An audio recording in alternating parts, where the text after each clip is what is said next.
Recuem, roladores! Voltamos das profundezas para convocar forças além de nossa compreensão. Hoje, aqui, no RPG de Quinta, dando continuidade à nossa mesa de Savage Worlds, utilizando Achtung Cthulhu. E para dar o prosseguimento devido a essa mesa, que é ambientada no cenário pulp do terror cósmico de H.P. Lovecraft, ou pelo menos inspirado nas obras dele, eu vou chamar os jogadores que estarão condenados a se arrastar pelas sombras de Cthulhu. Dentre eles, o primeiro, o homem que está numa constante luta contra o sono, ele que é um believer, um homem que acredita no sobrenatural, Dio. Fala, galera! Hoje vamos mostrar um pouco da nossa realidade nesta mesa, porque sabemos que o sobrenatural existe, inclusive até um copo de suco de laranja pode ter alguém que se transformou nele. Então, não bebam suco de laranja, bebam outros. Você pode matar alguém se beber. É isso aí, galera. Eu vou jogar com o Bruce, que é um detetive aí. Ele, inclusive, tem uma certa fama por solucionar alguns casos que a maioria não consegue. Quem assistiu o filme vai pegar a referência aí da Lenda do Cavaleiro Sem Cabeça, quando chega um cara lá desenrolado nas paradas. Quem não assistiu, assistiu o filme para entender minhas referências. É basicamente isso. A mesa vai ser massa, já está sendo muito boa. E assistam a gente aí, escutem para descobrir os mistérios que estão por vir. Beleza, o próximo é ele, o jornalista sensacionalista, aquele que despencou do vazio na última sessão, Israel. Fala, galera. Salve aí, boa noite para todos. Bom, vou continuar jogando aí com o jornalista que faz matérias, que aperreia o doutor em busca de respostas, que aperreou na verdade, né? E é isso, cara. É um jornalista um pouco com a linha um pouco investigativa, que está sempre ali, né, aperreando a galera, o delegado, aperreando o doutor, em busca de informações para falar. E também é um pouquinho louco, né, agora. Mas detalhes, né? Pra quem assiste aí Brasil Gente, a gente parece um bocado aí com o apresentador lá que todo mundo conhece, é nóis. Não tem nenhuma referência com nada que existe na realidade, eu posso existir. É verdade, eu tô zoando, caralho. Mas isso aí não existe não, siga aquilo que você tá falando, não existe não, pô. Beleza, mas qual é o nome dele? Esqueci o nome dele, não, desculpa aí, mano. Como é que tu esquece? O nome é Hank Snyder, tu botar só pra irritar não, Jefferson. Pô, eu esqueci de falar o nome dele, pô. Hank Snyder, eu sei, é que eu não falei o nome dele no começo. Não, o engraçado é que ele falou 3 vezes a mesma frase. Não sabe o nome da mulher. Tipo, não, eu sou um jornalista que tá perreando alguém aí, que tá perreando o doutor, que tá perreando a galera. As histórias aqui, aí deu errado. Não, e o melhor foi ele falando, não, eu sei o meu nome. Aí ficou lá, o silêncio ensurdecedor. Aí foi Lucas que foi lá e disse, teu nome é isso? Pô, eu sabia que meu nome era esse. É porque eu tava testando vocês aí, né? Se vocês sabem o nome. Era um teste. Era um teste, cara. Isso aí, é Snyder. Pode chamar de Snyder que todo mundo conhece, tem uma referência massa aí. Um cara que tem uma visão caramba aí. Beleza, e fora ele, também tem o recém-chegado, o herdeiro do coletor de ossos, o bem-nascido e agora confrontado com realidades além de sua compreensão, Felipe. E aí, galera, hoje vou jogar com o William. Ele chegou na cidade, ele é um advogado e soldado que veio por interesses da sua família, que o seu nome foi manchado e rola um boato sobre a família na cidade, então ele veio tentar resolver essas coisas. Beleza, o próximo é ele que direto das câmaras mortuárias, das profundezas do IML local, tem a sua música clássica pausada para apresentar-se aqui, Lucas. Beleza, eu sou o Lucas, eu vou jogar com o Dr. Akan, o bom doutor dessa mesa de Achung, é uma mesa inspirada nos Cthulhu Mitos. E, antes de qualquer coisa, dessa vez não vou fazer referência a The King of Fighters, mas Jefferson, enquanto você já se apresenta, Snyder ganhou ou não ganhou 2 Oscars? Não reconheço esse fato como sendo da realidade. Enfim, ressaltando aqui hoje a ausência, né, do personagem e do jogador Evaldo, ele que teve alguns problemas de cunho sobrenatural, aparentemente ele foi subtraído por alienígenas para investigar suas cavidades e não vai poder participar hoje. Então, o doutor, ou no caso, o professor doutor Ethan Hellsmith estará trancado, absorto em suas pesquisas da linguagem ACLO nos salões da academia.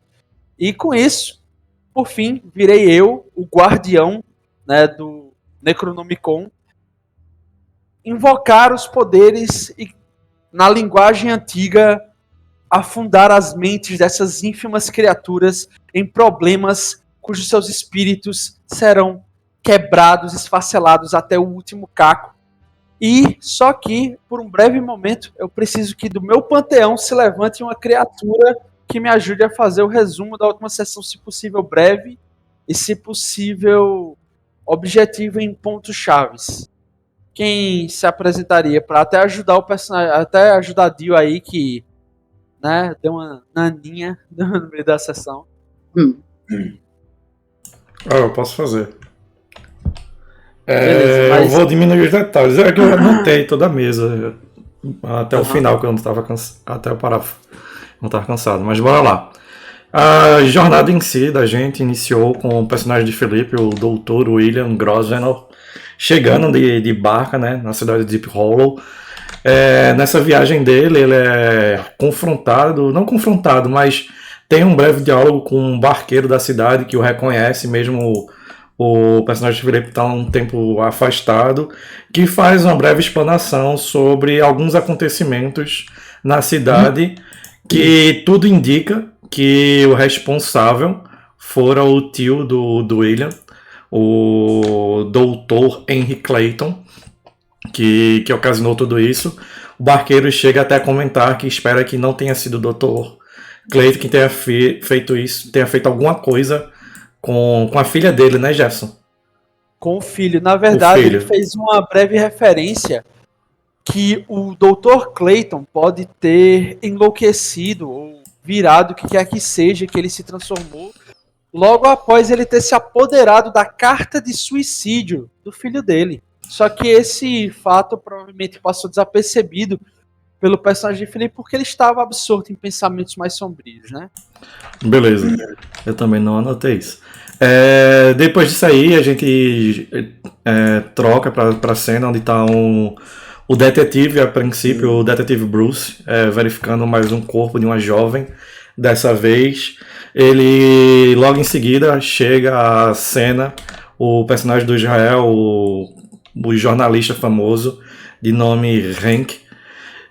Eles dão uma olhada no corpo a princípio, mas tanto o personagem do Israel, Hank, quanto o personagem do Dio não encontram nada, apesar que haviam caracteres no braço da jovem que o narrador deixou subentendido que poderiam ser ou simplesmente pichações ou ranhuras de jovens delinquentes ou algumas inscrições em uma língua egípcia, talvez egípcio. Nisso eles tentam investigar algumas coisas, não encontram nada. Após isso, corta para a cena do professor Dr. Ethan vendo toda a muvuca, ele olha o corpo sendo levado. Entretanto, as atenções dele se voltam para o personagem do Felipe, que finalmente, depois de uma árdua e longa viagem, chega na cidade de Deep Hollow, e o professor Ethan havia prometido, provavelmente, a família do William, que seria o anfitrião do o William na cidade, dado que o William não lembrava dele, devido ao tempo que ele passou fora, muito tempo passou fora, provavelmente.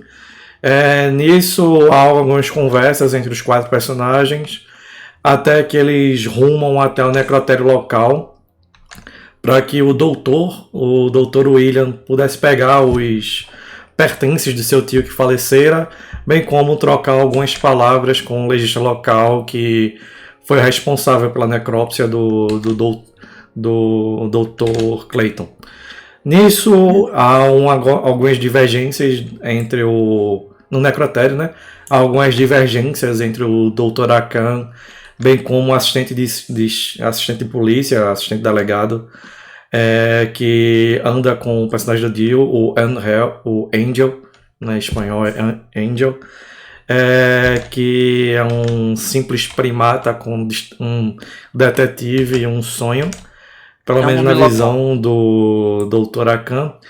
Passa alguns documentos, enquanto isso o Dr. Akan faz a necrópsia da governanta do Dr. Clayton, a senhorita. Não ficou claro se era senhorita ou senhora, era senhorita, né? Ela não veio se casar, mesmo uma certa idade avançada. Williams, a gente descobriu algumas coisas que, para tentar economizar um pouco de tempo, não vale a pena a gente entrar agora, mas qualquer coisa, volte à sessão. Essa parte em si da necrópsia foi bem interessante, que o Jefferson descreveu muito bem. Dado isso, dentre os pertences havia algo cabuloso, algo que fez com que o personagem do Flip, o Dr. William, tivesse sonhos que sonhos não deles, tivesse vivido brevemente uma vida que não a sua, enquanto ele via talvez visões de um pouco atrás do Dr. Clayton e talvez da senhorita Williams ou de outra.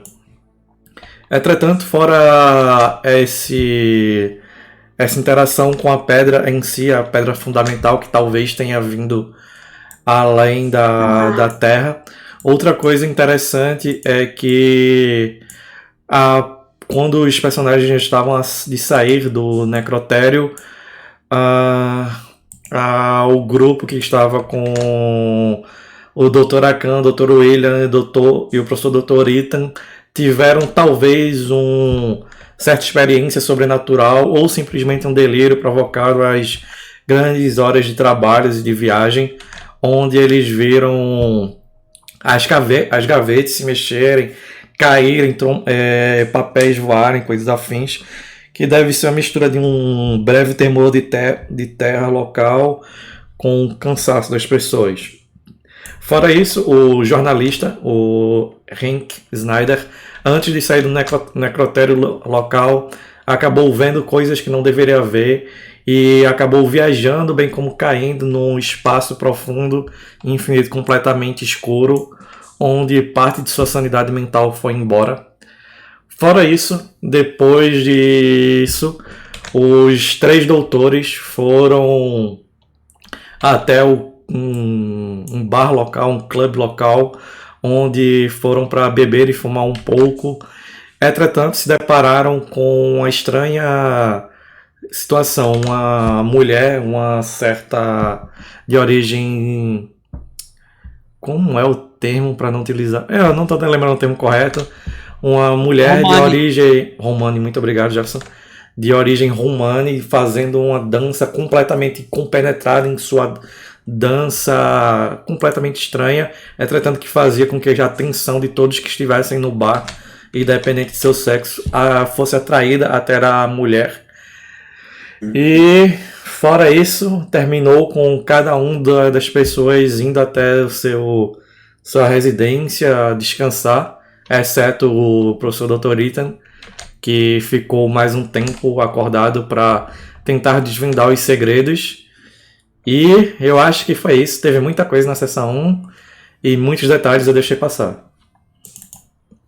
Não, foi bem completo, inclusive. Eu agradeço muito, Lucas. E como sempre, se você quiser ver esses detalhes, se você quiser se aprofundar ou até tentar verificar se a ambientação está condizente com o que o mistério pede, não deixe de ver o episódio anterior.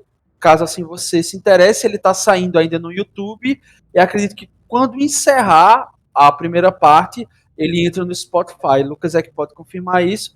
E Lucas, eu te dei um Bene, beleza? Já joguei aí. Yeah. Toma isso, mendigo safado, pelo teu trabalho. Se você me quer, me leve para algum lugar. Caralho, Dio. Ô Jefferson, só me tira uma dúvida rapidão. Eu fiz Oi. uma rolagem só pra testar de ataque e de dano. Aí, tipo, são 3 rolagens de ataque. E apareceu só um dado selvagem. Aí eu vou ter que rolar 2 depois, ou vai ser esse dado selvagem pra todas ali? Não, o dado selvagem é um independente. Não, é um soldado selvagem, porque tá usando o ataque múltiplo, né, da Tommy Gun. Isso. É um Isso. dado selvagem e o CDT da tua arma. Aí tu tem que ver quantos tiros tu vai dar, que cada tiro... Quantos ataques, né? Cada ataque ele conta uma quantidade de balas. Eu acho que 3 ataques são 10 munições. Como se tivesse dado full alto dela. Beleza. Beleza. Após o encerrar-se da noitada entre os 3 doutores, o Dr. Akan se põe a andar vagarosamente nas ruelas da cidade de Deep Hollow, muito castigada ainda pelo dia completo de chuva e de tempestades que haviam açoitado aquele local durante um bom tempo. Por um breve momento agora tornado garoa, esse sereno dá um descanso, mas acaba atrapalhando os ossos de um homem que já teve seu momento de juventude e ele agora começa a se deparar com os primeiros anos de uma vida pós a primeira metade. O Dr. Akan adentra sua casa, gira lentamente a maçaneta e vê ao longe, dobrando a esquina, o Dr. Ethan. Só que com um lapso, quase que como um reflexo da névoa que se levanta dos bueiros da cidade, ele quase teve aquela sensação boba e tola que somente uma pessoa distraída teria de ver um vulto acompanhando o Dr. Ethan. Mas não era o jovem William Grosvenor. Com certeza teria sido apenas coisas da imaginação. Mas assim que adentra a casa, o Dr. Akan pode tentar perceber coisas que estão acontecendo dentro do seu domicílio e que talvez sejam necessárias à sua atenção. Vixe, é um momento que eu... Talvez falhar seja bom. Eu vou jogar, Jefferson. Você Não, tem vou um jogar. perceber? Tenho sim. 7, Jefferson. Beleza. Você nota que a chaminé...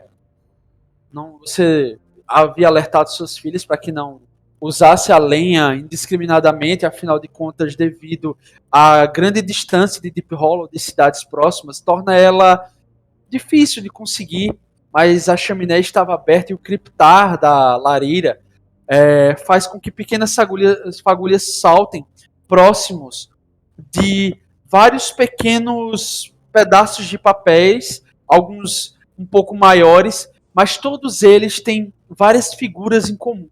Figuras que você não esperava ver dentro da sua casa. Figuras que remetem à sua profissão. Figuras que remetem aos seus casos recentes.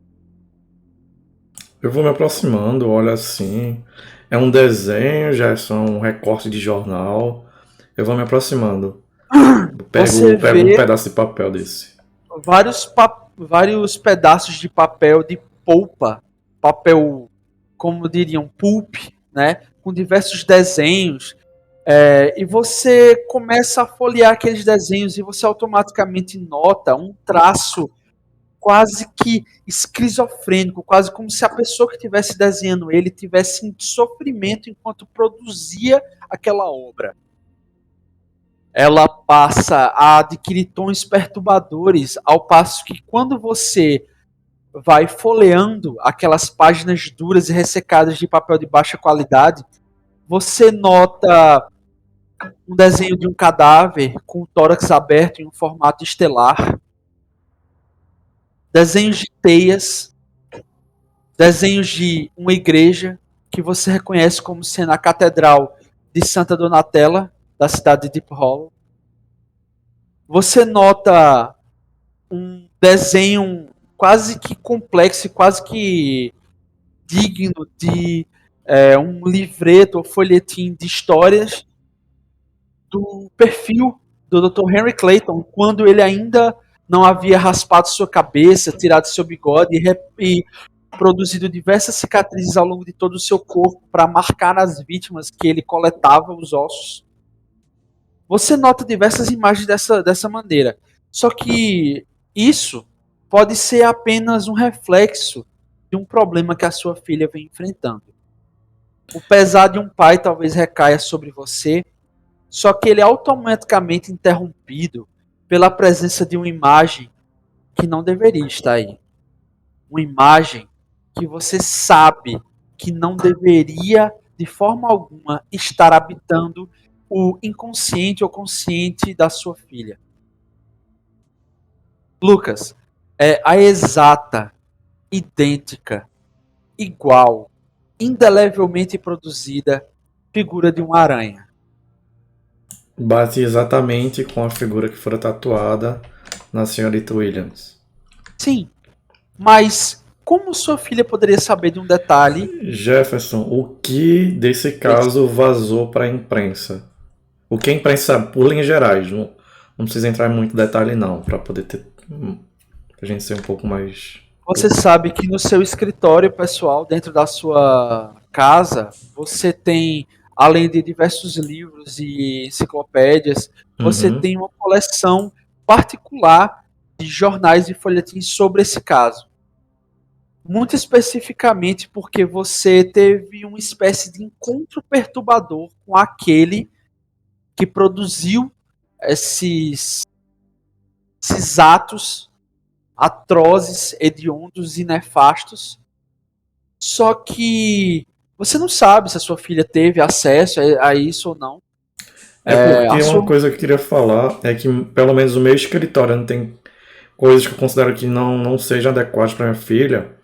Eu deixo trancado, mas deve ter uma sala de estar na casa com alguns livros, provavelmente alguns livros de mecânica, dado o interesse da Catarina nessa área que ficam abertos.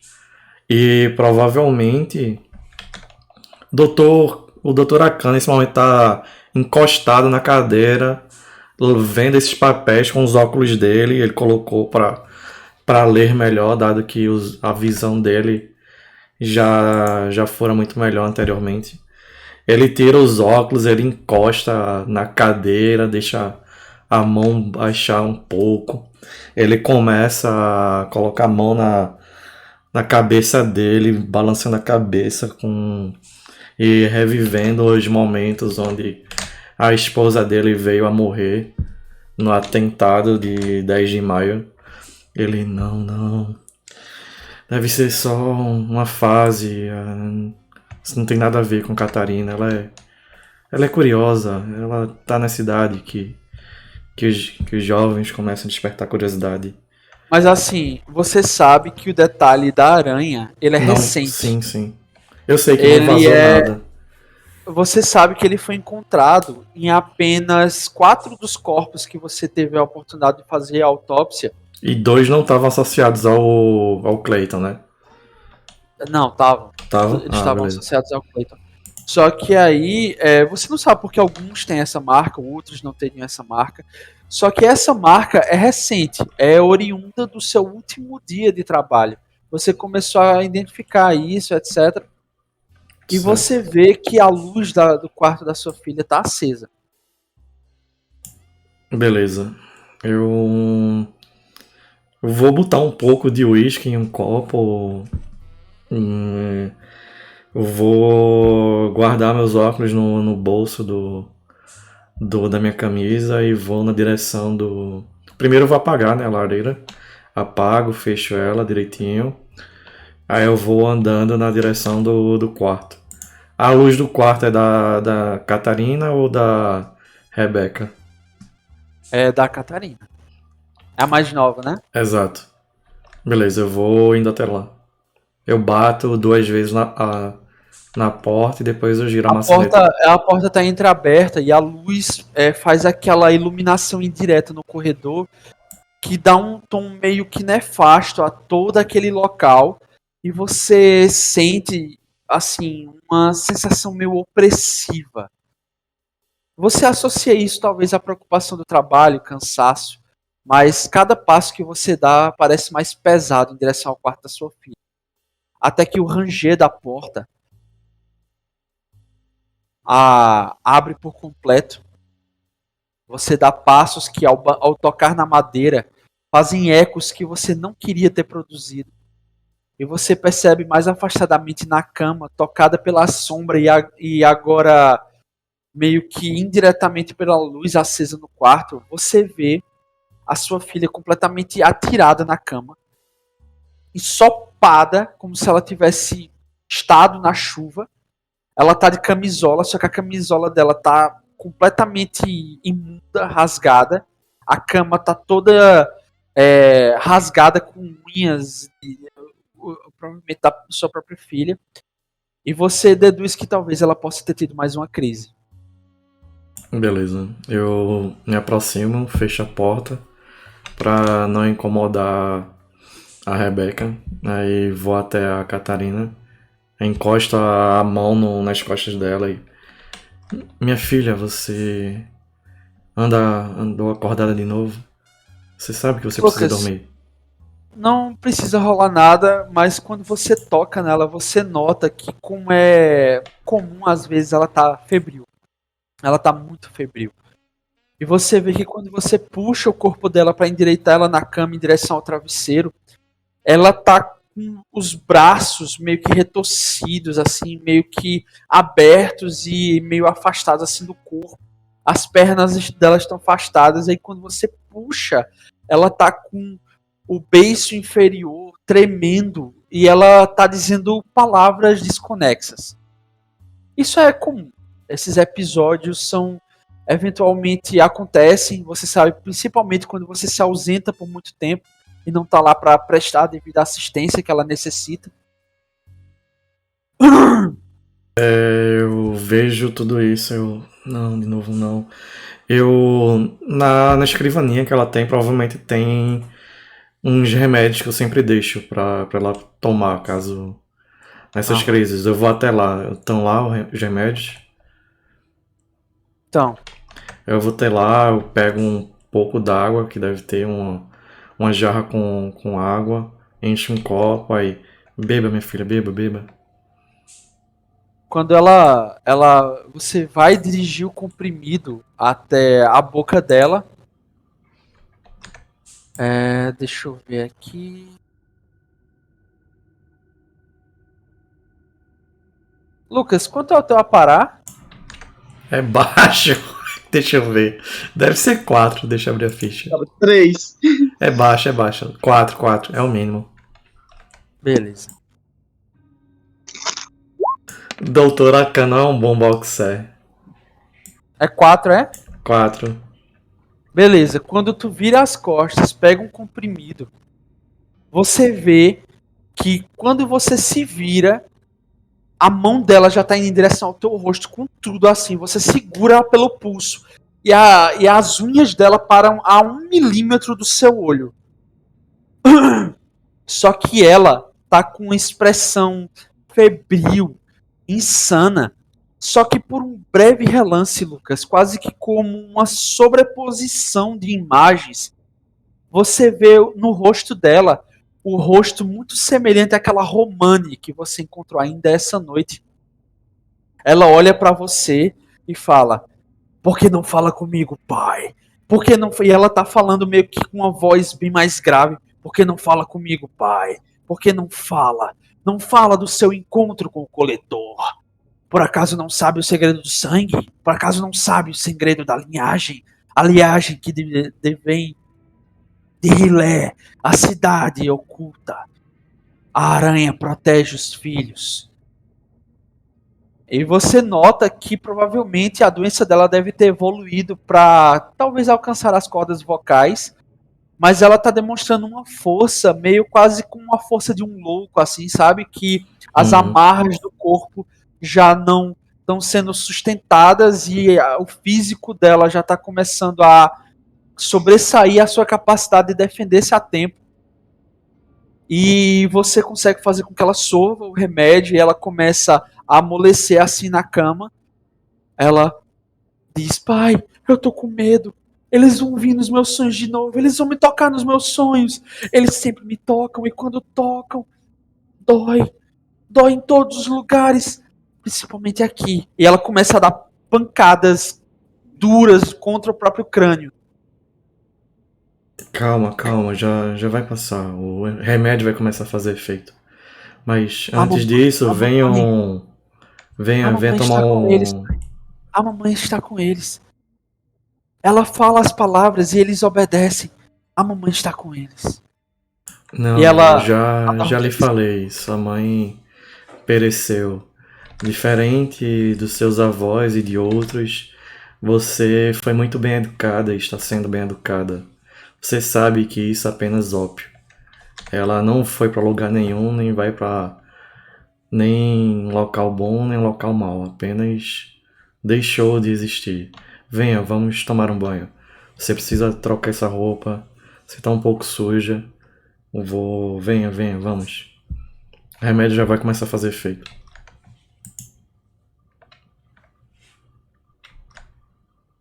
Beleza. Enquanto o doutor tá cuidando dos devidos cuidados da filha dele, ele nota um vulto. Quase como o que ele viu do Dr. Hamsmith aparecendo em meio à escuridão. E o braço desse vulto toma forma para tocar o ombro do doutor. O doutor pode... Pode, ele tá levando a filha, ele olhou para o lado de ombro, por cima do ombro, né, e já foi. Mesmo assim, meu aparar é muito baixo. Beleza. Quando o teu ombro é tocado em meio aos cuidados da tua filha, tu vê que é a tua outra filha, Rebecca. Ela... Lucas, rola aí um Perception de novo. Percepçãozinha. Que esses detalhes também não vão te deixar muito felizes, não. 4, Jefferson. É o suficiente. Você nota que Rebecca, ela não tá com roupas de dormir. Ela tá com roupas de quem saiu durante a noite. Só que ela não conseguiu disfarçar a tempo que estava fora, né? E ela apareceu com as roupas de sair e sem um dos sapatos. Os pés dela estavam levemente sujos de lama e ela está usando as joias da mãe. Mas não simplesmente as joias do dia a dia, não. Joias sinuosas, joias chamativas, joias que destacam num decote que ela possivelmente não deveria estar usando devido ao que a sociedade atual estaria permitindo. Quantas vezes eu já lhe falei pra não sair? Você sabe que horas são? Você vai pro quarto, vai tirar a maquiagem, vai colocar outra roupa que não essa, e depois que eu cuidar da sua irmã, vamos ter uma conversa. Eu pedi pra você cuidar da sua irmã e você saiu pra uma festa. Sim, isso mesmo, uma festa. Tem razão, pai. Mas diga-me, ela está bem? Ela vai ficar bem? Com o 4 que eu tirei, eu consigo perceber alguma coisa desse uma festa? Não. Porra. Mas... assim, você percebe que ela tá um pouco alcoolizada, tá ligado? Tá um pouco alta. Você ainda não possui 21 e em breve você se casará. Você não deveria estar fazendo isso. Como é o nome do noivo dela? É um nome complicado, velho. Não sei por que eu botei esse nome. Edward Zalim Pandya. Ele... o Ed não se importa, pai. O Ed, ele tá mais preocupado com o protocolo. O senhor não deveria estar sendo tão rígido como comumente o senhor é. Se concentre no problema da sua filha que realmente precisa da sua atenção. E você vê que quando ela sai, ela bate a porta da antecâmara do banheiro assim, e a porta, ela resvala, bate e lentamente vai abrindo novamente e você... Lucas, tu tem alguma coisa do ocultismo? Não, sou homem de ciência. Beleza. Você vê o Dr. Henry Clayton observando a porta. Você olha e você vê aquela imagem, não de como quando você o conheceu em vida, ou como quando você interagiu com ele, ou até mesmo a imagem de quando ele chegou com o corpo ao quebrado para você fazer os ritos necessários da autópsia, né? Você viu ele como normalmente a imprensa retrata ele. Você viu aquela sombra em meio às sombras. Você viu aquele que causa calafrios em uma sociedade que não está acostumada com o tipo de ato que o Dr. Clayton é capaz de produzir. E você vê ele observando através do corredor escuro da sua casa, agora pouco iluminada, olhando você, sua filha, e de canto de olho acompanhando os passos lentos, os passos rápidos da sua filha até o quarto, até a batida da porta do quarto dela. E lá está, o coletor de ossos. Por uma fração de segundo ele está lá. Por uma fração de segundo ele olha para você. E por uma fração de segundo você percebe que talvez esteja trabalhando demais. Ele coloca o dedo nas juntas, né, entre os olhos e o nariz. Eu preciso dormir, mas antes disso, vamos, Catarina. Peraí. Ponto de estresse, de cansaço, de que... Não, de demência. Tô com 8, Jefferson. Acontece o quê? 5 da outra sessão e 3 de agora. 3 de agora, quanto é o teu total? De quê? De sanidade? De sanidade. 7, passei. 7. Aí no caso passou em quanto? Passou 1. Passou 1, beleza. A tua sanidade agora é 6. Porra, eu consigo recuperar? Consegue. Se você fizer os seus ritos necessários pra eventualmente recuperar. Certo. Ó, eu não vou mexer onde tá no negócio de sanidade, porque lá não tem como ficar mudando o atual. Eu vou criar uma abinha lá embaixo de pontos de demência e colocar, beleza? Sanidade atual. 6. Beleza, anotei já, isso já. 6 pontos agora.